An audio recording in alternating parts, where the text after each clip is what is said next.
So besides pretty much anything having to do with true wireless headphones, I would say the other question that I get asked the most is which noise canceling headphones should I buy? And for the longest time, the answer was easy. Bose. Just get the Bose. But recently my answer has changed to the Sony WH-1000X Mark IIIs, which have better noise canceling and I feel are just better for most people. But those are also $350. What if you have a hard budget of about $200? Well, Sony's hoping that you'll reach for the new WH-CH710N headphones, which are also noise canceling but only come in at $199. The question is, should you pick them up? So first things first, these are way less expensive, and obviously Sony had to cut some corners there in order to get the price down. Now, where did they cut those corners? Well, as you'd expect, build quality. Unlike the Sony WH-1000X Mark IIIs, which are made of a smooth, kind of soft, glossy plastic, these are made of a scratchy, cheap-feeling plastic. Now this plastic amplifies sound a lot, so if you're wearing the headphones and you scratch the outside of them accidentally, you hear it. It's like a megaphone right in your ear. Same goes for when you push the buttons. If you're listening to music, you'll hear the click in the headphones. Yeah, there's no swipe gestures here or touch capacitive sides like there are in the Sony WH-1000X Mark IIIs. That's another thing that had to be cut in order to get the price down. Instead, here you'll just get buttons. Now there is a bright spot though with these headphones, and that's the padding, which they might not look like much at first, but they're super comfortable, and I had no problem wearing these for hours at a time without feeling the pressure or the pain at the crown of my head like I normally do. The headphones do fit pretty nicely when you put them on, and they are pretty comfortable. The problem is that I feel like the ear cups are a little too shallow, and especially in my left ear, I can feel it pushing against the driver that's inside the ear cup. That does get a little uncomfortable after a while, and it's the only reason I found myself taking off these headphones every once in a blue, just to give my left ear some breathing time. And again, I do have big ears, so your mileage may vary. The biggest issue that I have with these though, as far as build quality is concerned, is that there are no hinges to fold them down. The ear cups do rotate 90 degrees to lie flat, which is nice, but it's not as convenient as if you just had hinges and can fold it down to throw in your bag. Now, as far as connection goes, these are rocking Bluetooth 5.0, which is good. The problem is that as far as Bluetooth codecs are concerned, these are only compatible with AAC, which is weird considering that Sony makes LDAC. That is their proprietary Bluetooth codec for high quality streaming. I'm not sure why it's missing here, but you do get it in the WH-1000X Mark IIIs, so that's one thing to be aware of. Now besides that, pairing to these is pretty easy. All you need to do is hold down the power button for a little bit longer once they turn on, and they'll automatically enter pairing mode. From there you can connect to your computer or iOS device. If you have an Android device, you can always just connect with NFC by holding the phone to the NFC logo on the side of the ear cup. The range on these is also pretty good. I didn't have any stutters or issues at all when walking around my apartment. Now, granted, my apartment isn't huge, but as long as you stay within a 30-40 foot range, you should be fine. And that was with a couple walls in the way. I didn't have any skips or anything weird happening.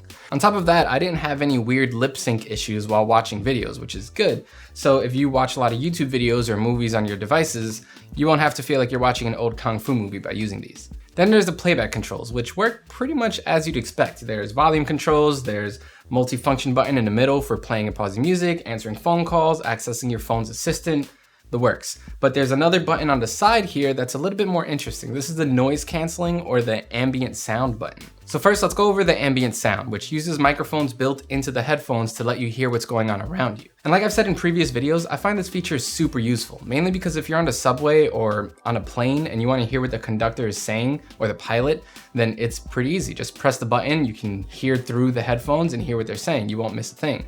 The problem with these is that there's a little voice that comes on and says ambient sound on or ambient sound off, which kind of defeats the purpose. It only takes like a second or two to play that notification, but if you've ever taken the subway in New York City, then you know that that second or two is the difference between getting off the next stop or being on an express train to Harlem now.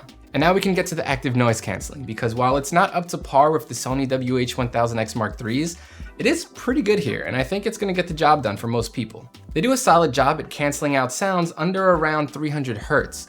Not to the extent of the WH-1000X Mark IIIs. As you can see from the graphs, the higher bumps or the more blue or green you see means that more noise was canceled. So clearly the WH-1000X Mark IIIs do a better job all around. These are still pretty respectable to the point that I don't think too many people will have massive problems while commuting or traveling.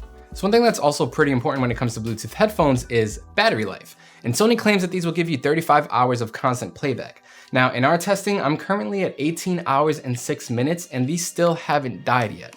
So I'll let you know what the final number is. Make sure to check soundguys.com for the full review. I'll update the numbers there. But at the current time, I think 18 hours is solid as hell. Plus, if you ever find yourself low on battery, these do have quick charging, so just plugging it in for 10 minutes will give you about 60 minutes of constant playback, which isn't bad. And these charge via USB-C, thank God. Now, while the microphone is good enough for phone calls, it isn't gonna blow you away. Most of the vocal range isn't perfectly reproduced, and there's a sharp drop-off under about 200 Hz, which means that deeper notes in your voice won't come across as loud as others. So while you can use this to answer the phone or talk to your friends, we wouldn't recommend it for conference calls or anything that requires better sound quality. Now, when it comes to sound quality, these do sound pretty good, and I enjoyed my time using them, but they're definitely not perfect. As you can see from the frequency response graph, these don't give a lot of emphasis to notes in the low end, so bass heads are probably better off with something like the Sony WH-CH710Ns, since those have a much stronger low end. Instead, these have just a slight bump in the lows, so the bass line that comes in at about 39 seconds into the song Water by Rah Rah Riot was still there, but not overpowering any of the other frequencies, just how I like it. That said, I felt like the mids were really lacking here. For example, in the same song, I found that the vocals during the chorus were definitely not as loud as I'm used to. The climax of the song just fell a little flat because of that. It could just be that I'm used to the more consumer-friendly sound of other headphones, but I found vocals in a lot of my favorite songs to be underpowered and pretty underwhelming.